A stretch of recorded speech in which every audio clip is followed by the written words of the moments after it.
Today.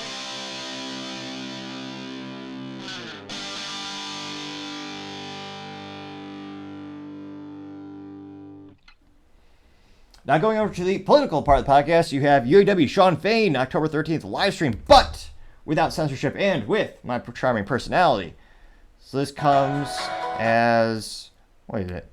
They only wanted a mere $80 to $100 billion from the UAW for their year's first offer, and of course that would bankrupt the big three because their profits do not exceed what they were wanting. And even to this day, they still want to believe now a 30% raise over 4 years. They want a cost of living adjustment, pensions, retirements. Oh yeah, they want to only work 32 hours a week, but paid 40 hours a week in true union fashion. And a lot of people are saying, well, you're already, before this contract negotiation, you already paid the most, but you make the least reliable product. And your competition is making a cheaper product, more reliable. And then the big three are trying to pivot towards making more of an EV vehicle, which is basically becoming a tech company, and compete with Tesla. Prim business decision? I wouldn't think so. I don't think so at all. But it's the way the government is forcing them, so that's the way they're going, and it's also the way they want, or some of them claim they want. So it'll be interesting to see. And Shawn Fain is continuing to attempt to perhaps relate to the average union member. He's now acquiesced to, I mean, I don't even think I've seen him wear a suit, which, suit up. Every man should always suit up for important occasions. A couple weeks ago, he was in a t-shirt, and now he is in a hoodie. Which you usually don't see people in the top 5% wage earners wearing a hoodie, but I guess there you see one right now. And he's in his office with his hoodie. It says fain, which hopefully he'll explain what the heck that is. And it looks like he has the same standee posters in the background, which says record profits, record contracts. One says COLA, cost of living adjustment, which, again, you want a 40% or 30% raise and cost of living adjustment. And it's hilariously ironic because you voted for people and you've got people elected who caused inflation. And he says, saving the American dream, which, all right. Yeah, we'll see how his speech goes. But, and again, if you have suggestions for picture-in-picture technology, I've been trying to find a good software where you can actually have it shown above my, right over my shoulder. But really struggling to find one that works best. I tried a couple, but still have camera issues where it'll only show one or the other. So if you have suggestions in the comments section, put them there because I would greatly appreciate it. Good morning.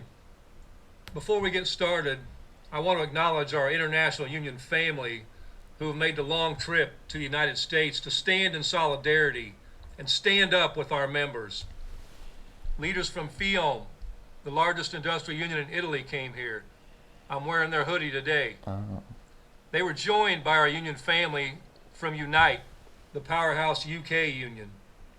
Also attending were leaders from Industrial, the global labor federation that we all belong to. Also, great examples of how unions cripple countries.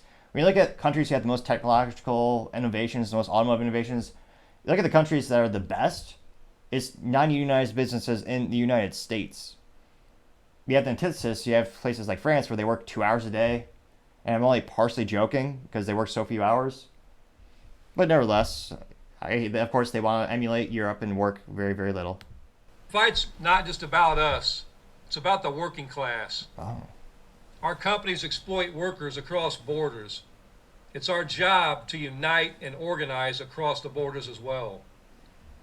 I'm proud to be joined by our union family from abroad and want to ensure them and all union everywhere that the UAW stands with all workers in the fight for economic and social justice. UAW family, yesterday marked 4 weeks since we launched our stand-up strike.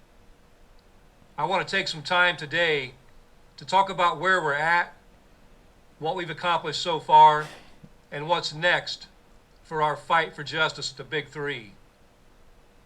We're entering a new phase of this fight. Fight for justice when you're already getting paid a lot more than competition. And it demands a new approach. We're done waiting until Fridays to escalate our strike. Oh.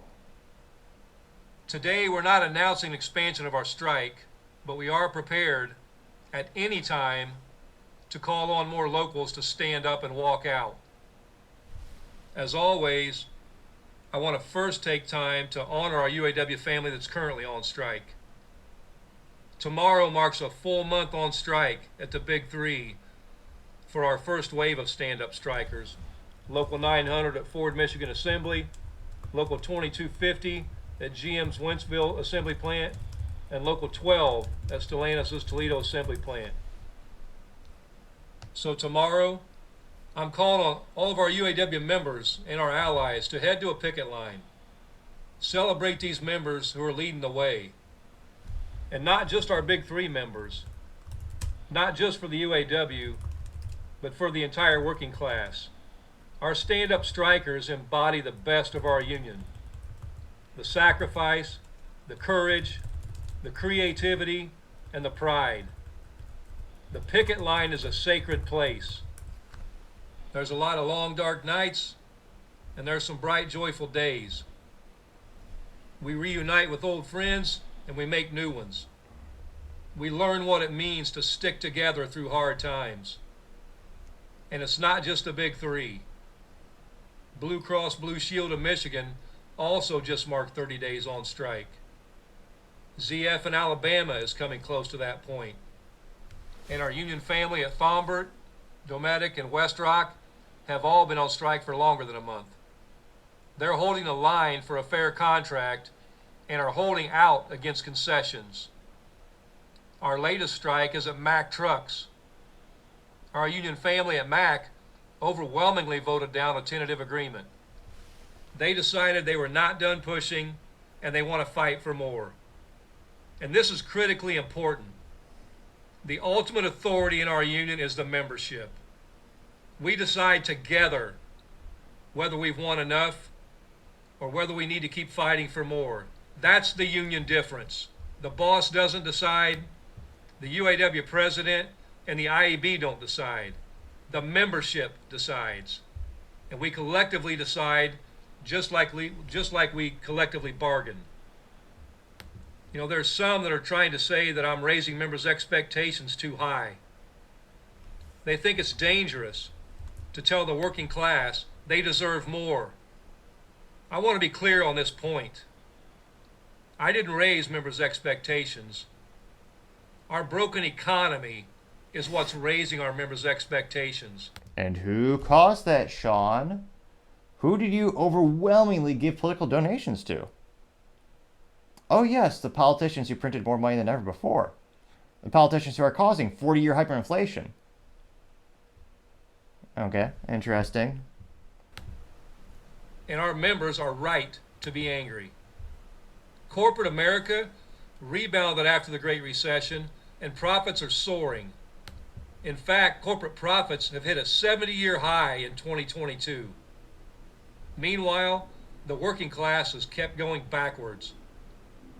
We've seen our standard of living decline due to stagnant wages and rising inflation.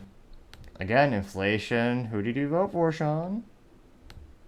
Income inequality in the United States has now risen to heights not seen since the Great Depression. Clever use of political terms. He knows his demographics of who is tuning in for the most people who are supporting him. So he is good being a good politician in terms of he's saying the things that the people who support him want to hear. So I'm not the cause of raised expectations. The cause is overflowing corporate bank accounts. Although Shawn was the one who actually had the original proposal where they asked for, again, $80 to $100 billion from each of the big three. The big three being Ford, General Motors, and Stellantis over the course of the 4-year contract. So, yeah, all right. The cause is company executives making hundreds of times what the average worker makes. Yes, they also get fired if they mess up. As opposed to a union, if you mess up, you're rewarded again and again and again. You never get fired. So CEOs have to actually do something called performance. They actually have to hit metrics. They are actually held accountable. Words that are, for most unions, the antithesis of what they actually want to hear or stand for. The cause is inequality. Standing up for yourself is not dangerous. It's our obligation to the working class and to future generations. What's truly dangerous is to continue to allow inequality to spiral out of control. What's dangerous is to let the ultra rich get richer while the working class falls further behind. What's dangerous is to let companies and politicians kick workers while we're down, gut our unions, and rig our economy. So unless employers start coming to their senses... Is there any... Pretty sure that's illegal. Are there any companies actually doing that? Or are people just quitting unions because they realize there's less incentives for individuals to be in a union when you're just paying Bobby here who pretended to get hurt not to work, or you're covering for Bobby being sick or sick because he indulged on some things he shouldn't have indulged on. Maybe people are just sick of you using funds to actually put the funds, instead of having the member dues actually do for what it used to be do good, or some would argue they did used to do good, you send it to politicians. Maybe that's why membership is down. Maybe it's because people believe in themselves more than they believe in the group. Whereas if you're in a union, you can't actually, fight and say, hey, I believe I'm worth X amount. If you're in a union, no, you're a group. Everyone's worth the same. Maybe some people believe they want the opportunity to negotiate their salary on a direct relationship basis with the employer. Unless we start to see real gains in our contracts that match the gains we've seen on Wall Street, then I predict there are going to be a lot more strikes on the horizon. Here in Detroit, workers are preparing to shut down our city's casinos. That's nearly 4,000 workers in the Detroit Casino Council. Almost 1,000 of them are UAW members. 1,100 members at General Dynamics in Michigan, Ohio, and Pennsylvania just voted to authorize a strike by 97%, and their contract expires next Sunday. If we're going to raise standards rather than lower them, if we're going to go from defense to offense, then we're going to need reinforcements. We're going to need to show up for each other in a big way. So tomorrow I ask you if you can do it, show up for each other on the picket line. Bring strikers some food, some music, some solidarity. So now let's talk Big Three. This week, we entered an entirely new phase of our stand-up strike. And let me tell you the story of how the mighty Kentucky truck plant of UAW Local 862 transpired. For 2 weeks, Ford's been telling us there's more money to be had. They said, hang on, we're close, but there's still some room to continue to sweeten the deal. On Wednesday, they owed us an offer, and they gave us a call. They wanted to meet over Zoom, and they wanted to pass the same economic offer that they passed 2 weeks ago, with no more money. When he says no more money, does that mean he's omitting benefits or some of the non-money things they wanted? But we said if you're going to offer us nothing, you're going to do it to our face with our full national negotiating team in the room. We went to Ford headquarters to see what they had to say for themselves. It was not a long meeting. They tried to give us the same deal that we rejected 2 weeks ago, and not a dollar more. So at that point, I said, that's all you have for us? Our members' lives and my handshake are worth more than that. I mean, would you pay for his handshake? I don't know about that. It's one of those things where a lot of people joke when say, if they shake the hand of a celebrity, they say they'll never wash their hands again. Perhaps the antithesis would be true. You might want like a welding glove, perhaps, to protect yourself. You just cost yourself Kentucky truck plant. We had management leave the room, and Vice President Browning, and Kentucky Truck Plant Chairperson John Jaggers, who's on the National Negotiating Committee, and myself made the call. We let John make the call to take the plan out. We didn't wait till Friday, and we didn't wait a minute. We then called President Todd Dunn of Local 862, and he and his local leadership walked 8,700 members off the job. And of course, they had the unwavering support of Regional Director Tim Smith. This is Ford's biggest plant. Ford, of course, put out a statement about how unfair this action is. In that same statement, They admitted that Kentucky Truck generates $25 billion in revenue a year. That's $48,000 a minute. Our labor at Kentucky Truck generates more revenue each minute than thousands of our members make in a year. The revenue generated by our members at Kentucky Truck is so high that if the plant were its own standalone business, it would rank in the Fortune 500. We're not messing around. A negotiation requires both sides making movement. If they're not ready to move, then we're going to give them a push in a language they understand, dollars and cents. We did it the way we did for a simple reason. The company started to wait till Friday to make substantial progress in bargaining. We've been teaching them how to bargain. With the threat of a strike, we can get them moving. We can teach them the best relationships are always when you have to abuse the other side to get concessions. Keep up the good work. Real meaning of competition. Not a race to the bottom, but a race to avoid further strikes. Ford thought they could sit back and not make further progress in bargaining because they thought they had the best deal on the table. Ford thought they could wait until Friday morning and then just make a better offer. They stopped being interested in reaching a fair deal now. And it's funny, fair to him means bankrupt the companies. Only became interested in gaming our system of announcing strike expansions on Friday. They thought they figured out the so-called rules of the game, so we changed the rules. And now there's only one rule: pony up. We're at the point in this process where we are looking for one thing only: a deal, a tentative agreement.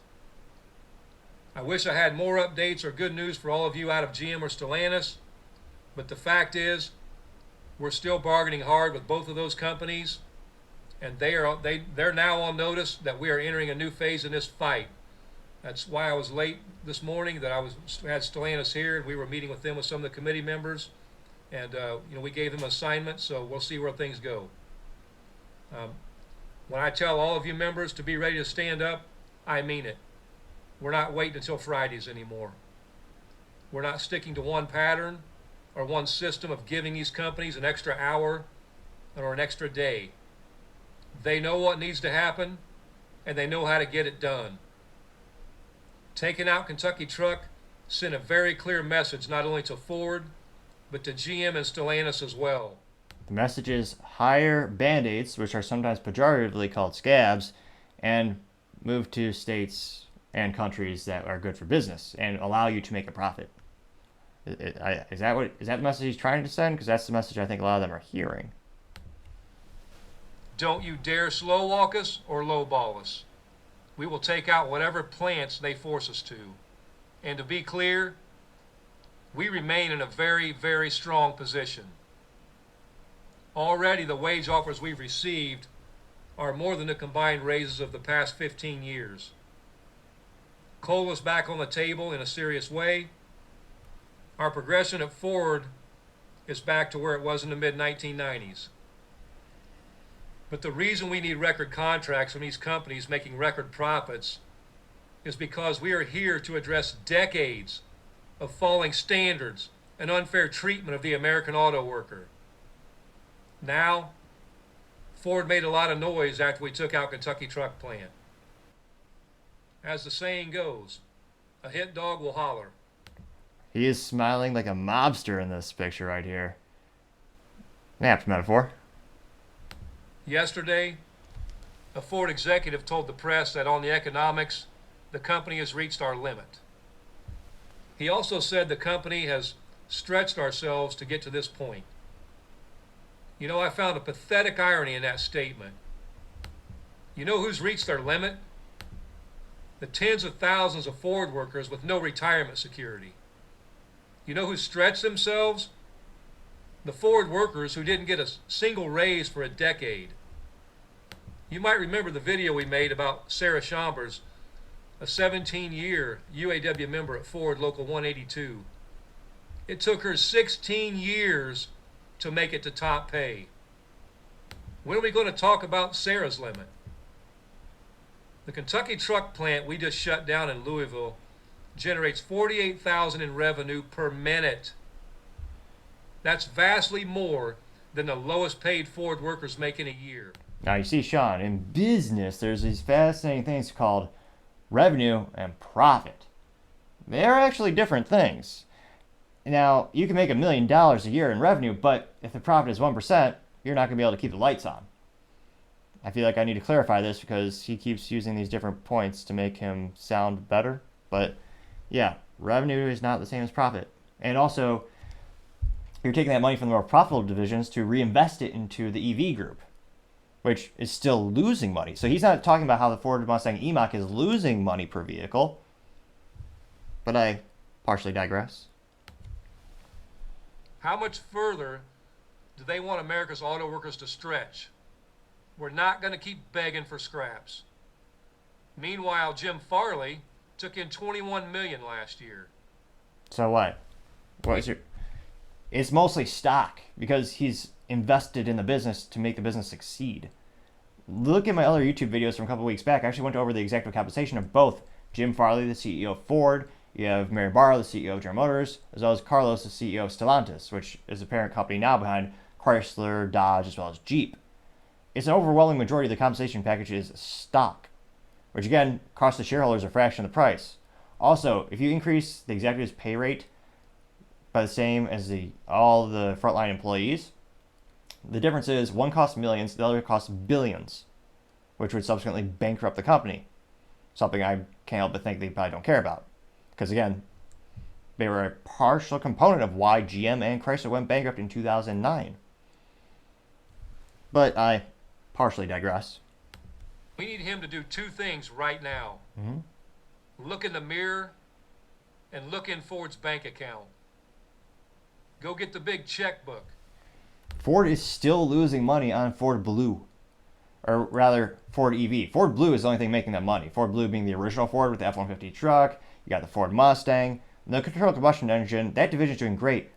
Ford EV is bleeding money every single day as they attempt to change the company into an EV company.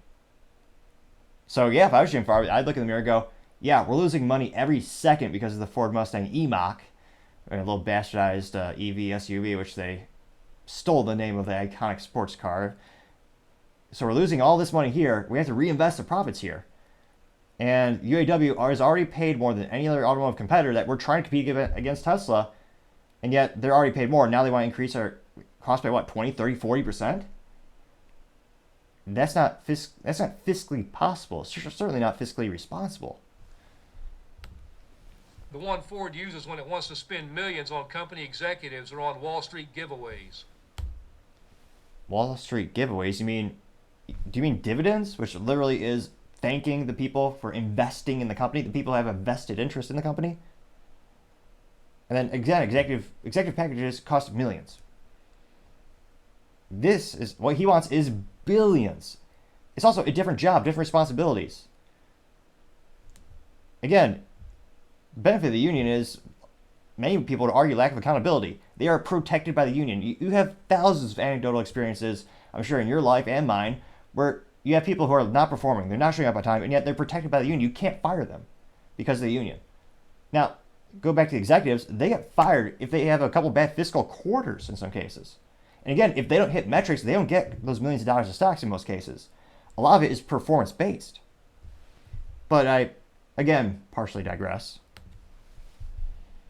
The problem here is clear, and the money is there. It's time to get it done and do right by our members who've generated your record profits. Ford's already threatening that if we demand more, they will close plants.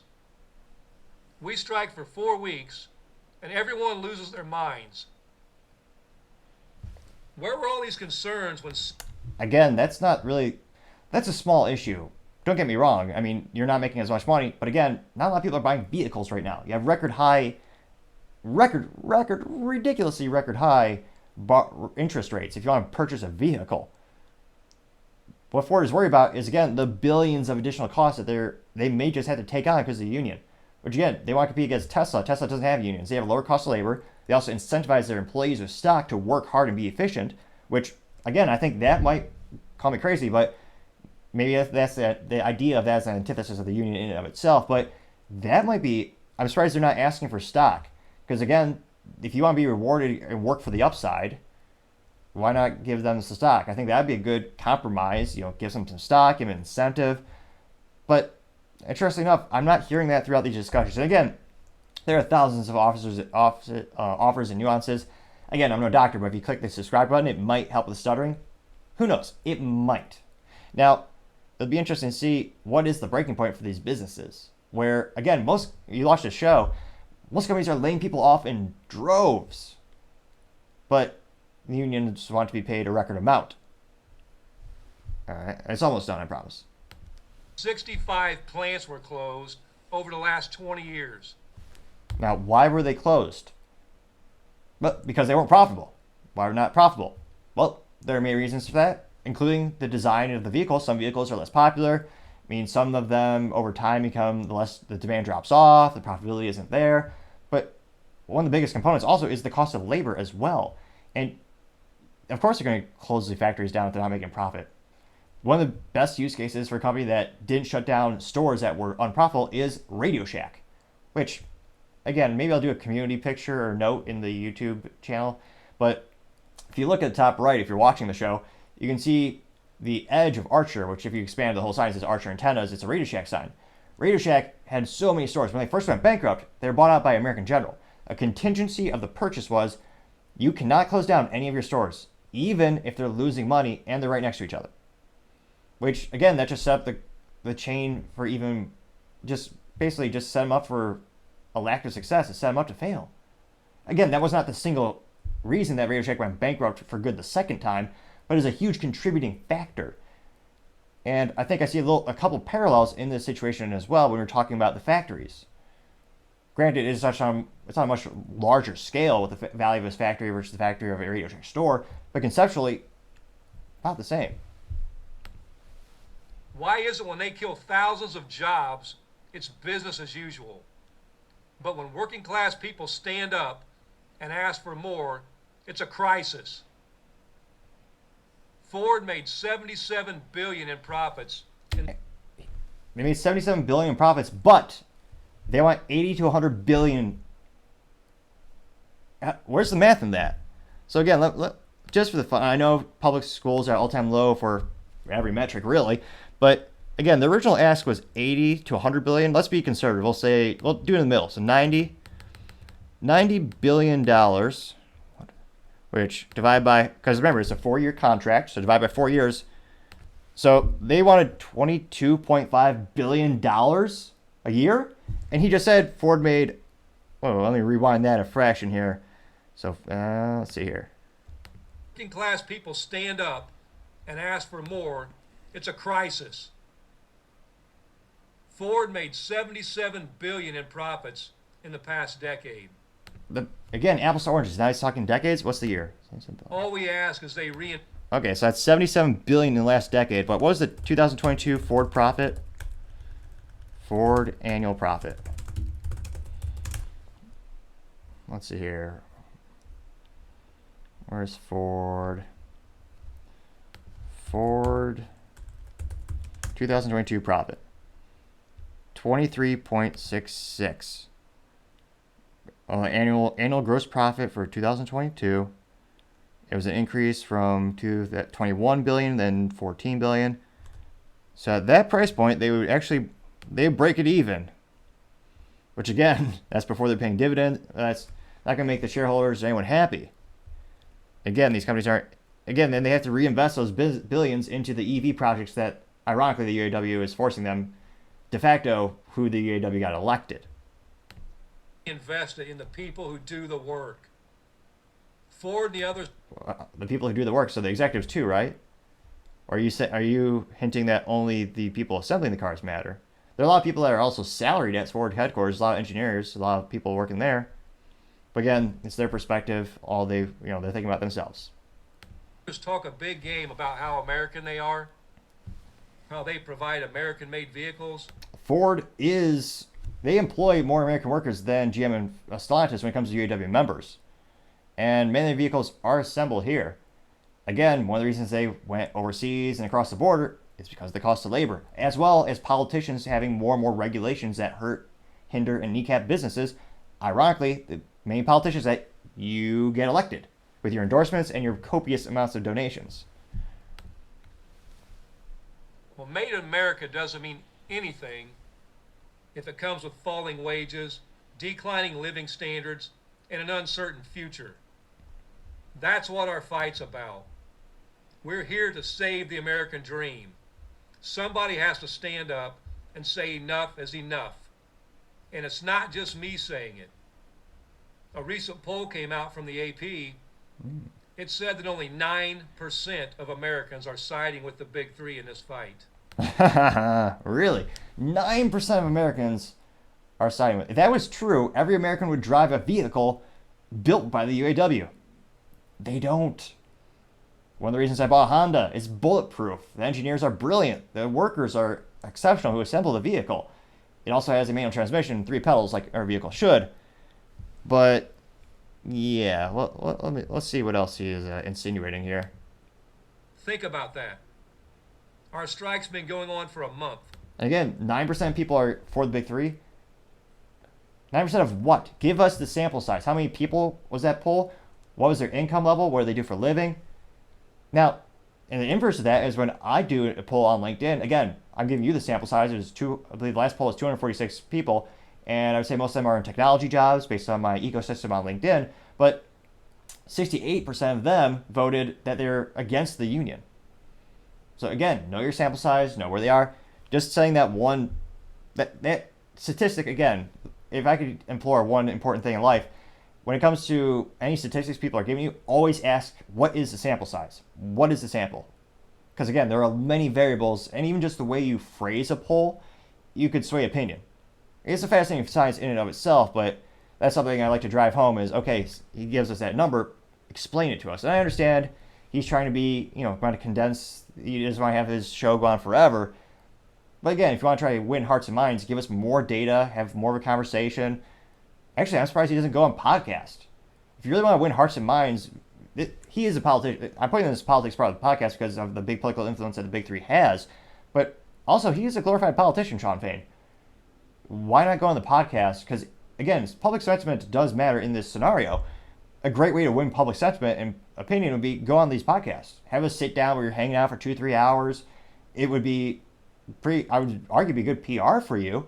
And to give us a better idea of kind of what are your really thoughts behind the traditional speaking points of politicians where you just have kind of the titles of a chapter of a book as opposed to the actual substance behind it. Now, I really wish we'd have... that's why I like when I cover these subjects, I appreciate the comment section because we learn a lot about each other and different opinions fascinate me.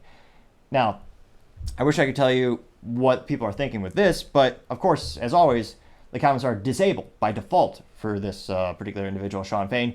I wish I could tell you how many people like the video, but I can't because they censor that as well. And while I might not agree with many of the people who are writing comments on my channels and my show, I never censor them. I will always respect, partially because I consider myself an American, so I might not agree with what you say, but I'll fight to the death for your right to say it. Something we used to all hold dear to our hearts. Now, unfortunately, YouTube sometimes overrides me. Ironically enough, the 3 times I was censored in terms of YouTube where they disabled the comments for me. Again, by default, I always have allow all comments. YouTube, I made a video about YouTube censorship, which ironically they disabled the comments, and then I made a video on Bud Light censoring comments on Twitter. That got the comments disabled, and I believe the third video was a Bud Light statistic video where I was talking about the sales drop from one time to another, and that got censored as well in terms of comments were disabled. And every time I go in there, I would say allow all comments, I'd change it back, and I reload the page, and within seconds, it already defaulted back. But I moderately digress back to Mr. Shawn Fain, where, geez Louise, there's a little bit, about a couple minutes left. The companies and the corporate media tried to scare everyone about the devastation our strike would cause. They tried to convince everyone. Wait, wouldn't that help your cause? Actually, I actually thought that was more helping the unions when you had media outlets talking about the ripple effect in terms of the UAW strike, where you have businesses that aren't a direct employer of, GM, Stellantis, or Ford, but they supply components for them. They are a manufacturer of a small knickknack that goes on the vehicle. And of course, when you have less vehicles being produced, less demand for your little widgets that you need to put on the vehicle. So I actually thought those articles helped the union. I'm surprised he thinks it's perhaps the opposite.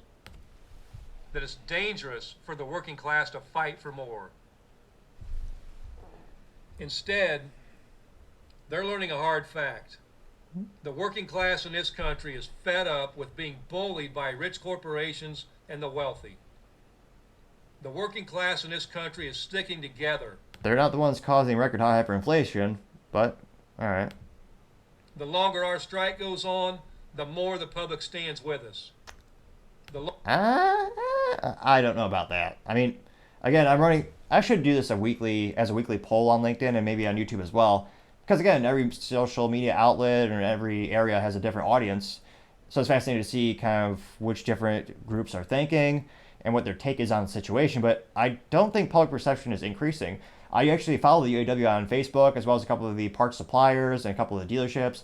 And it's fascinating to see from a dealership perspective, a lot of those folks are actually very upset because they're having a lack of the parts being supplied for the parts department.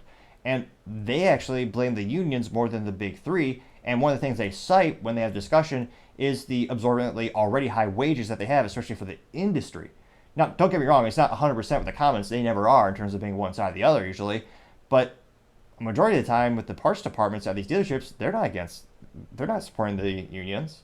A lot of people that I talk to, anecdotally speaking, people who are just working hard, trying to make a living, they're also not buying things made by the unions, but they're not supportive as well. So I'm not saying there are people who support the unions, but it's not a overwhelming majority one way or the other. I think like a lot of political issues, I think it probably is somewhere around 50-50 if you're to average out all the different demographics, all the different social media, if you look at polls and all the different social media outlets. But I moderately digress. The longer our strike goes on, the more the public turns against corporate greed at the big three. This weekend, I'm heading to Pennsylvania to spend some time with our union family at Mack Trucks. These brave members are out on strike too after overwhelmingly voting down a tentative agreement. The contract they were offered had bigger general wage increases than anything at Mack in recent memory. But it did make up for the inflation. But it still wasn't enough. We've seen the past few years. Again, please just Google how inflation is caused, and you'll see how hilariously ironic it is that the UAW is upset with the situation that is inflation. And it didn't restore cost of living. The members at Mack decided together that there was a better deal out there and that they were ready to strike to get it. I've said for months, our union is done playing defense. We're going on offense. We're done aiming low and settling lower. It's time we started aiming high and seeing how close we can get to total economic and social justice. Very clever politician right here. Social justice. That's a very hot term, politically speaking. And a lot of people just are mindlessly attracted to that term. Kind of like in technology, a lot of people are attracted to the idea of the cloud. It's a brilliant thing because you'll ask 10 different people, you'll get 10 different answers for what they think it stands for. But the people who believe in it overwhelmingly. And again, he is a politician playing towards the people who voted for him. So again, I might not agree with everything he has to say, but from a marketing perspective and political perspective, I think he's doing the things that he is going to appease the people who voted for him. I've also been saying for months that what we win isn't up to me. It isn't up to your executive board. It isn't up to your local president or the president of the United States. What we win is up to us. All of us. It's up to all of you, the membership. I don't know where this journey is going to take us. We're gunning for a deal, and soon. A deal that honors our sacrifice and contribution to the Big Three's record profits. A deal that makes up for decades of givebacks and sellouts and insults. But the long-term goal here is much greater than that. I want us to look back on 2023 and be able to say, man, that was the first big win. That was the one where we really learned how to fight. That was the year we took our union back by standing up for ourselves. So today I'm not announcing any further strikes. Instead, I'm announcing a new phase in the stand-up strike. Moving forward, we will be calling out plants when we need to, where we need to, with little notice. So stay ready, not just Fridays and not just Ford. Together, we're making history, and together we're going to stand up and win what we deserve. Thank you. Interesting speech, Mr. Fain. Fascinating to say, well, I was going to say the least, perhaps. Let me know, do you think sentiment is really changing so more and more people are supportive of them? Or a lot of people saying, well, wait a minute, you have record high inflation you partially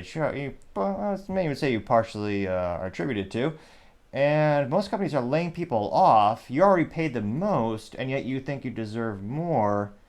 Where's the logic in that? So again, anecdotally speaking, I have friends who are on both sides of the issue, so to say, but I think a lot of people in the middle are starting to wonder, I mean, what is the breaking point of the big three, who again, they used to be the pinnacle of automotive engineering. They used to be able to afford to give out these great benefits before they had competition. Detroit used to be the richest city on the planet, believe it or not. You had to swipe past many pages in the history books to see that, but that was a thing. And I can't help but think, again, these companies are trying to put their profit not only to reward the shareholders with giving them dividends, but they're putting it into the EV projects, which the UAW, hilariously enough, they caused because they got the politicians. The politicians are forcing the EVs on the public. It's a de facto ban on the internal combustion engine with these absurdly high tailpipe emission standards and the fleet standards. So these companies have to make EVs, and by their very nature, they'll need union labor to make, and they're going to need basically become a tech company, which is an entirely different thing. So there's a huge risk right now with the big three. Do you think they'll make it? They want to compete with Tesla. That's not my words. That's what they are saying. I don't know if that's a proven business decision. Again, you're going after the best. I would say V8s are that's where GM really excels. They make a great V8. The internal combustion engine, they may have not invented it, but they sure as heck perfected it, you might say. Well, at least back when they made manual transmissions to accompany them. But let me know in the comments, do you think, as this political issue goes further and further, what will their concessions be, if any? And will it get to the point where the big three just say, well, we'll go bankrupt if we accept that. Maybe we just hire more band-aids, which are sometimes pejoratively called scabs. It'll be interesting to see, but as I always say, time shall tell. Thank you, everyone, for taking the time to tune in. I also want to especially thank everyone. It took us a while, but we were finally monetized, so I'm very happy for that. It means we're going to turn on the ads, and with the additional revenue that comes in, we'll be able to hire more resources, get some maybe creative people to actually design the thumbnails. We'll get some software to do the picture-in-picture once you get to that point. So I really do appreciate it. I'm very excited to say that we've gotten to that point, so I'll be turning monetization on. Also, if you can give me suggestions for the picture-in-picture software for production, I greatly appreciate that. I know the feedback, that's something they want. I've tried a couple, but keeps having some quirks. Also, don't forget to take the time to tell your family, tell your friends, tell your coworkers, heck, tell your enemies, tell anyone and everyone. Just stay safe and fight the good fight.